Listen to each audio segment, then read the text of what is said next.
into my January book haul. I did film one at the beginning of the month. That was mostly December's books, and now I have enough books to share a haul again. Tolkien is sitting in here with me today. We'll see how long he lasts. As soon as the door is closed, he doesn't like to be in a room. But then if I let him out, he's just gonna want to be in. So hopefully he doesn't get too distracting in here. Okay, so I separated my books into 4 different piles. The first pile is gifted, books that have been sent to me by people. I'm gonna start with those. Then we're gonna go into books that I bought in various places, but I paid full price for them. Then I've got a stack of Book Outlet books. I think this is my last Book Outlet order for a while. I saw one book that I was like, oh, I really want this book, and then there was a couple other books, and then you gotta get free shipping, so I got a stack there. And then I have some books that I've pulled out of little free libraries, and I think that will kind of, I don't really know how to explain this, but I'll pull a different kind of book out of a little free library than I'll buy, or I'm willing to pull a book out of a little free library even if I go think that maybe I won't like it, whereas I wouldn't necessarily pay full price for these. Sometimes you can find a great score in a little free library, but a lot of the books I pull out are ones I'm just think maybe I'll want to give a try, but it's okay if I don't because I'm just gonna return it to a little free library. Hope that makes sense. That was enough talk. Let's get into the books. The first one I'm going to share here is Aberration. So this is book 2 in the Children of Consortium series. Recorder book 1 was one of my favorites from last year. I read it I think in November. Loved it. And then one of my patrons and subscribers here was so kind to send this to me because this is by Enclave Publishing, who is a Christian fantasy and science fiction publisher, but they're having troubles finding I don't know what it is, a printer or something in Canada. So it was really hard for me to figure out how to get a hold of this book. And then when I did figure out how I could do it, it was going to be more pricey than I was willing to spend, but Crystal sent it to me. She was very kind, and I'm very excited to read this. I'm either gonna squeeze it into my January or hope to get to it in February because I want to get to it really, really soon. So this world is a world where they're in space and there are people called recorders. They're supposed to record events, but they're not allowed to have any bias or emotion of any sort. So we followed a recorder in book 1. They're not even allowed to have names, so she was really just a recorder, but they all go by the name Recorder. And I really enjoyed book 1, so I'm so curious to see where book 2 goes. And I think it's supposed to be a trilogy, which I really appreciate it when a series knows when to end instead of dragging on forever. And I wish I could show you this cover in real life. I don't know, those colors, first of all, they're very 80s colors, but they don't look super 80s on here. And it just looks amazing. I love it. So thank you very much, Crystal, for sending this to me. Then the next is a stack of books that I got from Shatona Havig. She is an author that I've really enjoyed. She sent me a cute little card with it, which has a little typewriter on it. I love that. So she originally sent this stack of books because she was resending me Twice Sold Tales. So she sent this to me right after it came out in November. But she said there was some printing errors, so she wanted to resend it to me. So she sent me this book twice, and there is a cute little bookmark in here. Look at this cute little bird. I don't know if this is gonna focus. And then it's on a string that goes in there. That's really cool. Yes, so this is set in a bookstore, and it's a used bookstore, I think, and I love this. It says, if only owning a bookstore didn't mean dealing with people, because I would love to own a bookstore, but yeah, all the people. Well, maybe I'm too introverted for that. So I'm very, very excited to read this one. And she sent me 2 novellas in the series. So the series is called Bookstrings. So we've got Spines and Leaves and Heart of Noel. So I can immerse myself more into this Bookstrings world, which sounds like a lot of fun. And then because she knows of my love of Miss Marple, she found this book. It's The Life and Times of Miss Jane Marple, a delightful and affectionate profile of Agatha Christie's famous amateur sleuth. And I honestly don't know anything about it, but I love that she's saw it and sent it to me. Oh, and the author is actually from Canada. Born in Winnipeg, grew up in Nova Scotia, and lives in Newfoundland. Interesting. Well, that's cool. I'm looking forward to seeing what this all is. I'm here for anything Agatha Christie, but like especially if it's Miss Marple. And then I got What Would Maisie Do? This is inspiration from the pages of Maisie Dobbs. This is another mystery series that I've been enjoying lately. I don't really know what this is. It says, how to use this book. What Would Maisie Do is more than a journal, more than an accompaniment to a series of historical novels. I envisioned it to be a living document. So I don't really know what this all is. It's got a few, like, some reading stuff here, and then there's some journal pages. I'm so curious. I'm gonna have to look into this more deeply. And then she also sent me some postcards because I've been collecting postcards from all sorts of different places. So those are cool. And a cool sticker. I gotta figure out where to put this. Oh, let's focus. Come on. There we go. I love that. So thank you very much to Shatona for sending me that huge stack. Okay, on to the books that I paid full price for. I'm trying to do more independent bookstore shopping this year, and I just did a vlog sharing that. I'm not going to reshare the books that we got in that video because I did a mini haul afterwards. So yes, this is like 2 book haul videos in a row, I guess, plus the one at the beginning of the month. But I did just buy Magpie Murders. I ended up buying this one from Amazon because I tried looking for it when I was filming that vlog and I couldn't find it anywhere. So this is by Anthony Horowitz. I have been recommended his series, starting with the book The House of Silk, quite a bit because it's a Sherlock spin-off slash like he's using Sherlock, I think. I found that one in the other vlog. But this is the book that my patron of the month has chosen for me to read in February. And I don't know anything about it. And I like going into my books not knowing anything. So I'm assuming this is a mystery of some sort. And that's just, I'm going to go into it knowing that. What does it say here? It's a riveting thriller weaves a classic whodunit worthy of Agatha Christie into a chilling, ingeniously written modern-day mystery. Oh, if this is actually a whodunit, maybe I should film trying to figure it out. I haven't done that for a while with an Agatha Christie, and I kind of miss it. But it's hard to know going into a book if it's going to be like a true whodunit that you can solve. Oh. That might just have to happen there. So I'm excited to read this. It's much chunkier than I was expecting. It's almost 500 pages. Won't quite work for my goal of reading books over 500 pages, but it's close. And I feel like it's gonna, I don't know, it's just one of those books that feels good. Okay, then I got 2 poetry books that are independently published, I think. This first one is Wildflower Pages.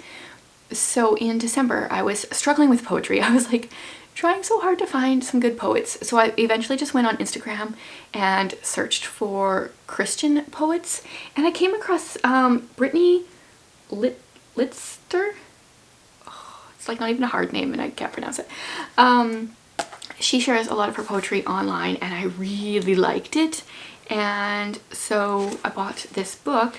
Most of it is just normal poetry pages, but then every now and then you get an illustration, which is kind of cool.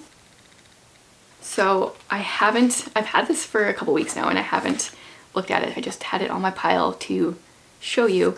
This is going to go upstairs and I'm going to slowly start reading through this. And then I heard about this one. Okay, so there is a YouTuber, her channel is Randy Lynn Reed, I think is her channel. Now her dad or her father-in-law writes poetry and she illustrated this cover, I think. So this is Seasons of Dragonflies by Jeff Reed. And I looked him up a little bit. He is a pastor in Portland, maybe. I don't really know. I didn't like look into what kind of church it is or anything, but he writes poetry and that like checked my box of trying to support some independent authors and read some more poetry. So I don't know what this is, but I'm gonna give it a try. Okay, now onto my book outlet books. The first one I'm gonna show you is the one that, the reason I bought this, because this is Emily of Deep Valley by Maud Hart Lovelace. Now I've never read any of her books, but this is on my list of 50 books 50 classics I would like to read before I die. And it's one that I've been like looking for a physical copy for a while and decided book outlet would be the place where I would find it, because I looked at thrift stores and used bookstores and hadn't come across it. So I really don't know anything about this. Emily is an orphan living with her grandfather, is not like the other girls her age in Deep Valley, Minnesota. Yeah, I don't want to know more, but I think this is a classic I would like to get to this year. Also, it's also like a nice, pretty floppy. It's, how many pages here? Close to 300, but the text is quite large for the page, so that's good. It'll be a faster read than it looks. And then I thought, well, I'm buying this, I may as well get the Betsy Tacy Treasury. Now, I think I have started Betsy Tacy a long time ago, but I didn't get very far for whatever reason. Also huge font, lots of illustrations. So this is the 4 books. Betsy Tacy, come on, we're really having focus troubles. Betsy, Tacy, and Tib, Betsy and Tacy go over the big hill, and Betsy and Tacy go downtown. So this isn't on my list of classics, but I would like to read it eventually, and hopefully read this one this year. Then, of course, there's like a new edition of Agatha Christie's Miss Marple books, and I decided to not buy all of them from Book Outlet. I bought 2. I just bought 2. I bought The Moving Finger because I love this one, and also I love the colors. This was one of my first Agatha Christie. I think this was my very first Miss Marple, and so it has a special place in my heart, and I love the combination of the blue and pink. And I didn't love the colors on this one, but A Murder is Announced is probably my favorite Miss Marple so far, so I had to get this. If I end up placing another Book Outlet order, more of this edition might end up in my cart. I know The Body in the Library is a Miss Marple. I didn't really like that book, so I'm not sure if I'll get that one, but I might slowly collect the others. We'll see. This was like, oh, I'm placing an order, I want to get free shipping, may as well add some more books in. Then I have Aggressively Happy by Joy Marie Clarkson. So this one I said a long time ago was coming. It's going to go on my cart because it's one of the 12 nonfiction books I want to read this year.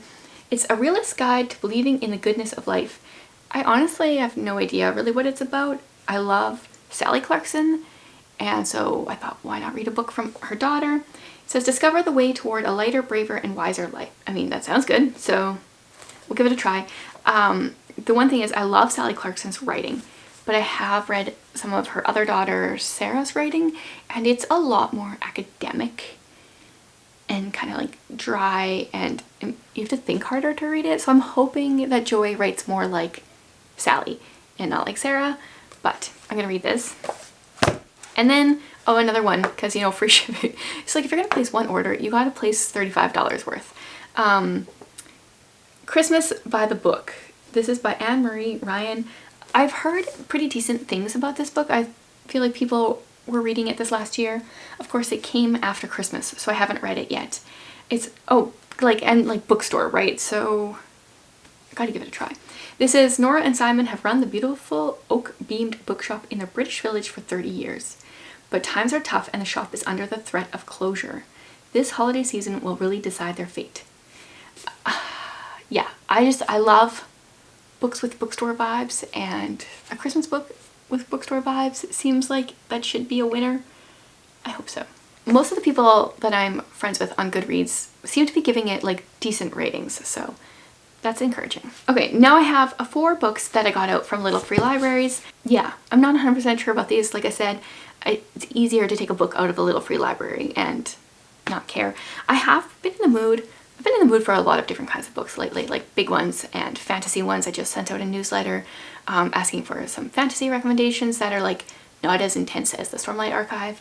But I also am in the mood for some thrillers. And I don't like buying thrillers because I'm never going to reread them. But they're often in Little Free Libraries. So I think this one's probably a thriller. This is Running Scared. You Can't Hide Anymore by Lisa Jackson. You Can't Hide Anymore is the little blurb thing here. Is this like large print? No, it's not large print, but the back has very large print. Yeah, I don't know. I didn't even read the back here. It says, Katie Summers' teenage son, John, has been having nightmares. Someone is chasing him. The footsteps drawing relentlessly nearer. John can't see the man's face. He only senses that danger is coming and there's no way to stop it. It says something to do with her past. I have no idea. Should I read this one? Is it any good?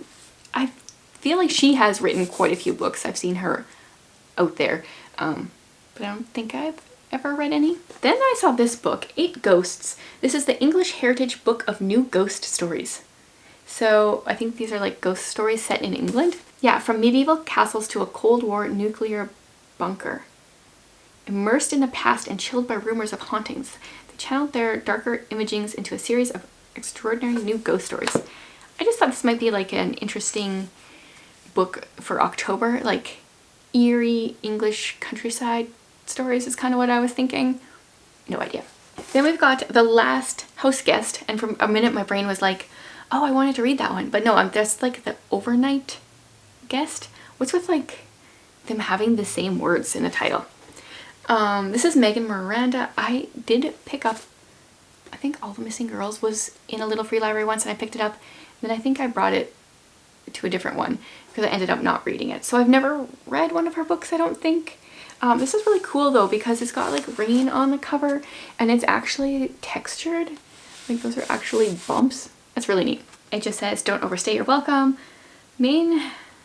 Littleport, Maine has always felt like 2 separate towns, an ideal vacation enclave for the wealthy whose summer homes line the coast, and a simple harbor community for the year-round residents. Da, da, da. I have no idea. Like I said, I was kind of in the mood, and if I don't like it, I just put it back.